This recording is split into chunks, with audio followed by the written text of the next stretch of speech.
What is up, everybody? This is your boy AJTRIP. Coming at you with a rapid reaction. This one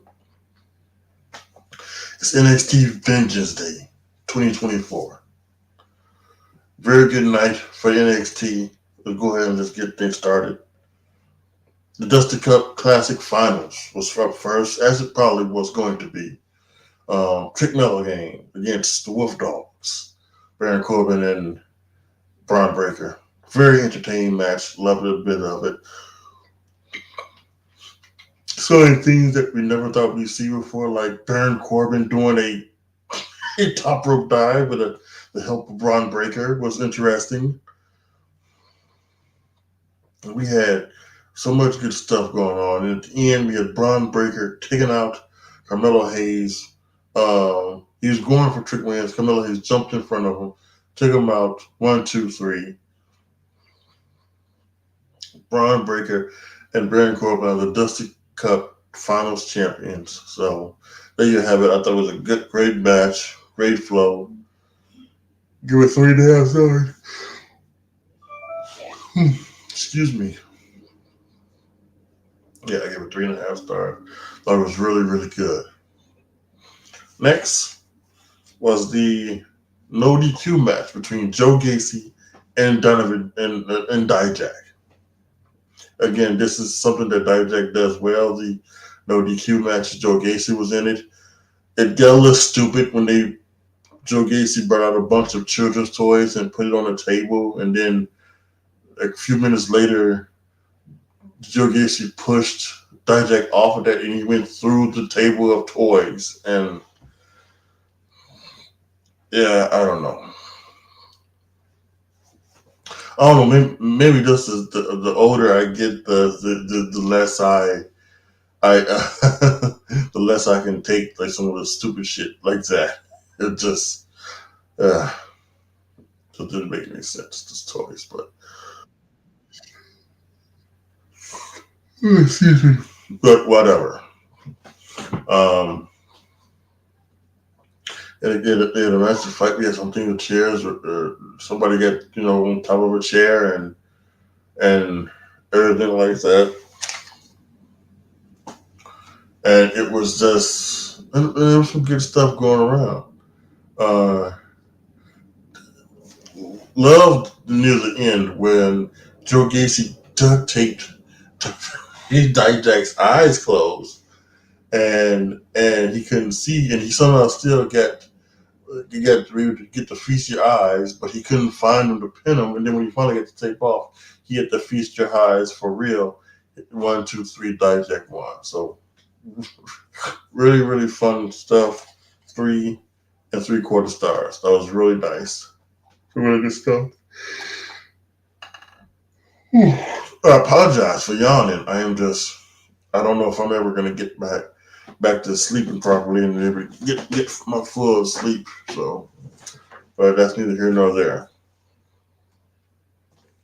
Next was the 6-man tag. It was the family, the D'Angelo family, of Trini D'Angelo, Trini Stacks Lorenzo, and Adriana Rizzo against Out the Mud and Jada Parker with scripts. I'll put this out on Twitter. I wouldn't have had a premium live event be the first match for Jada Parker and Adriana Rizzo. Some of the stuff was not great looking, especially coming from Adriana Rizzo. A couple of the punches looked like they didn't look as good as they could, but still they kept it simple. They kept it simple, stupid, and they played their roles in the match properly. Out the Mud and D'Angelo and Stacks, they basically did all the work, and it came down to it. We got a victory at the end for the D'Angelo family. So the D'Angelo family wins. There was no title on the line, but they won the 6-man tag, so that's all good. Mm-hmm. And Adriana Rizzo, she really didn't mess anything up, and neither did Jada Parker. So I guess you can already say they're better than Maxine Dupree. And I say that as a joke. I put it up there on Twitter and add some stuff in there about Maxine Dupree, but it's just a joke. You know, I know that she was not brought in to be a wrestler, and now she's going old school. She's doing what like the Eve Torreses and the Kellys and all those. Well, they're doing what all they did in the past by you know doing their learning on the fly and things like that. So you know it's so it is what it is. I think I really do think they should keep if they're gonna put Maxine Dupree in matches, keep it to a minimum. Don't have her do anything, try to do anything special, or throw some punches, throw some kicks, or just take that as sell and get her ass beat, for the person. So yeah, I guess her and Ivy now in a tag team would be pretty good.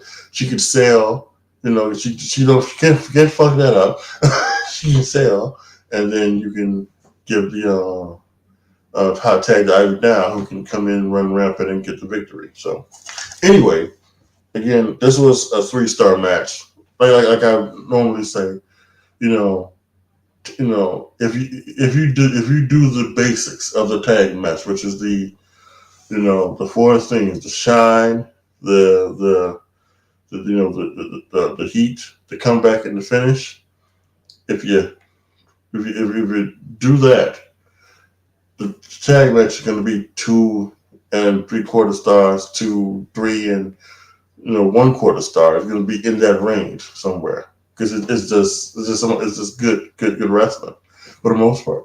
Rarely you're going to find a tag match that's below 2.75, and if it is, it's because there really was no chemistry, and they really fucked up the whole thing going to it. So, but this was fine.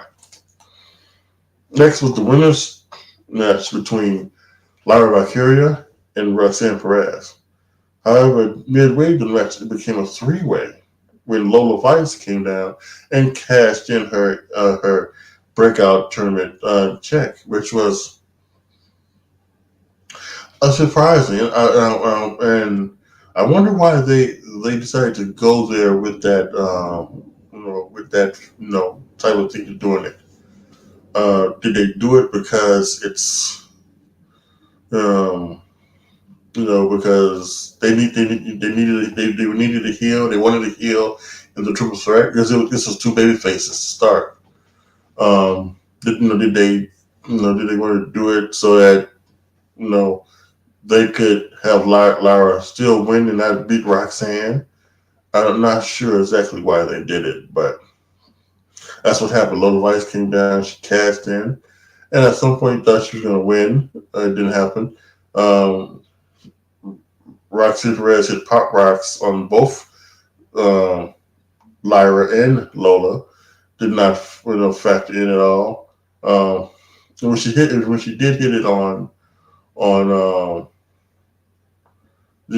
on Lyra, not Lyra. When she hit it on Lola, the pop rocks. Tatum Paxley came in there and broke it up and went flying through the ropes and hitting Roxanne Perez. And then that allowed Lyra to get the victory over Lola Vice. So it was really good stuff. Tatum Paxley's become a big part of this. I'm wondering if that's what they're doing here. Are they heading? Before Stand and Deliver, they've announced that they're going to do a March 5th. Yeah, March 5th. Is it March 5th? Yeah, a March 5th TV event on NXT called Roadblock, and I wonder if you're going to see Tatum Paxley, Jesus Christ, Tatum Paxley against Lyra Valkyria there. So we could see that there. And then backstage later on the night, we saw Lola Vice and Roxanne Perez fighting, so we should be seeing that in the future. I thought overall, the match itself was pretty damn good. Especially kicked up when it became a triple threat match. I will admit that. So Really good, really fun stuff. I give it 3 3/4 stars. Next is the North American title match between Obafemi and Dragon Lee. It's your typical big man, little man stuff. I'll be honest with you, I'm not a big fan of Obafemi doing a lot of selling with Dragon Lee. It is a big man, little man thing, and I would have, especially since Obafemi is so new, I would have rather have Obafemi get a big thing. I would have seen Obafemi like kind of squash Dragon Lee than have it be some type of competitive match. But I don't think Dragon Lee should be powerbomb Obafemi. That's what happened in this match. So listen, it is what it is. I thought it was nice. Obafemi won with his throwing powerbomb move or whatever he does.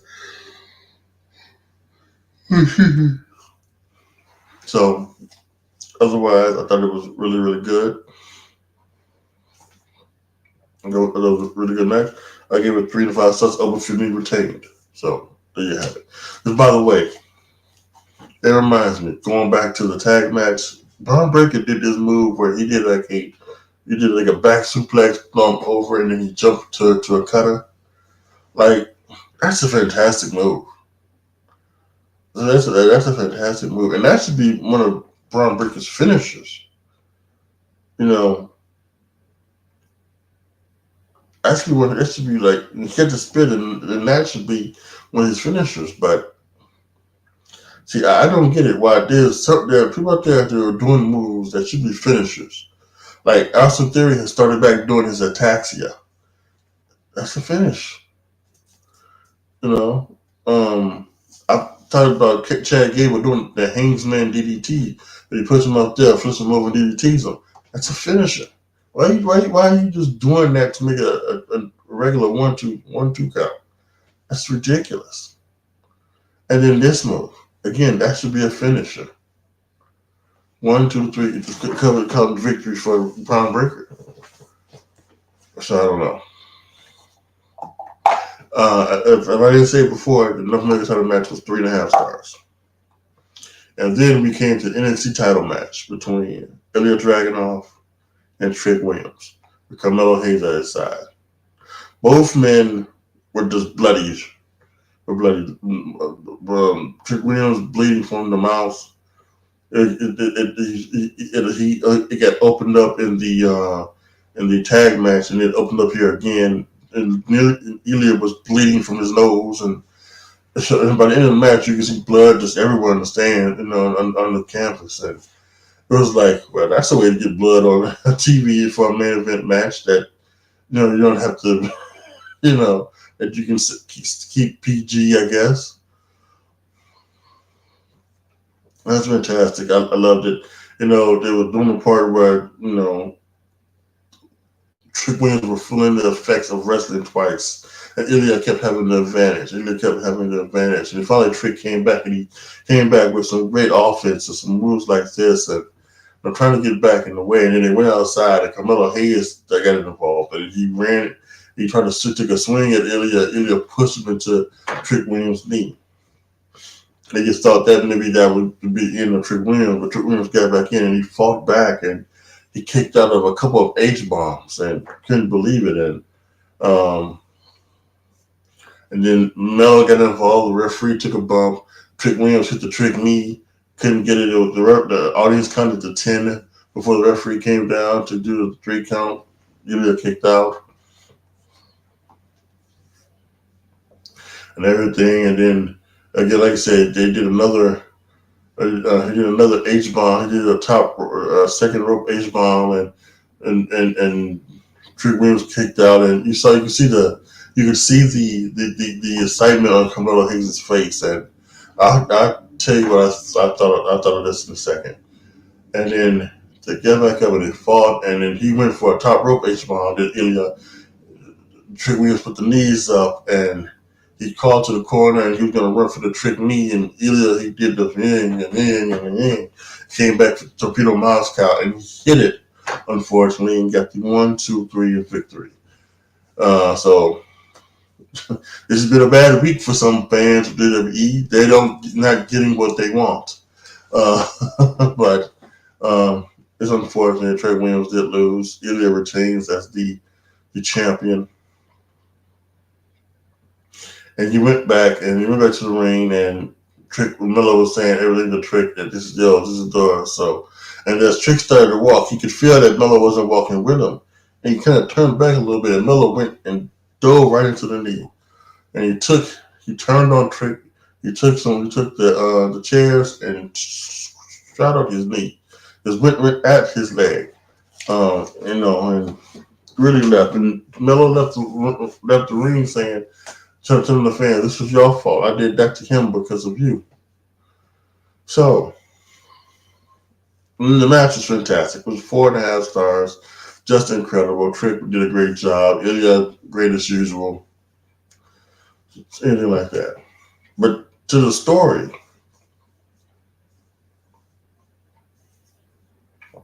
I started to think that Mello was rooting for Trick so that Trick could get the title, so that he could beat Trick, because he knows he can beat Trick. He can't beat Ilya. So he knows to get the heavyweight NXT title, he had to get it on the Trick. Trick didn't happen, so he got mad, so he took his knee out. And that's what I'm saying. This is on you. This is on you. We're waiting to see. Let's wait and see why Mello did what he did. What was his motive for it? But I kind of like the fact the moment of he wanted Trick to win the championship because because he couldn't beat Ilya, and he needed to get the title off of Ilya so that he could get it back. And what better do that than his sidekick, not his equal, his sidekick, Trick Williams. So yeah, I like that. But again, we'll see what happens with that come Tuesday. So, but yeah, all in all, this was a fantastic night of wrestling for NXT. I really enjoyed it. Let's quickly take a look at my predictions and see where I'm at. I was 3-1 for the Royal Rumble. NXT Vengeance Day. I had Ilya correct. I had Lyra correct. I had Overfinish correct. Carmelo Hayes and Trick Williams I did not have. I had Dijak correct, and I had the family correct. So I went 5-1. I went 5-1 this week. So that's really good. That's really good. All right, guys. Programming notes. This Friday's That's a Shoot is going to be about the stuff of this past week. What we saw last Friday on SmackDown. If anything comes up this morning, Raw, any other news like that, and then of course Thursday they're going to have a press conference where they're saying that The Rock and Roman Reigns will go face to face live.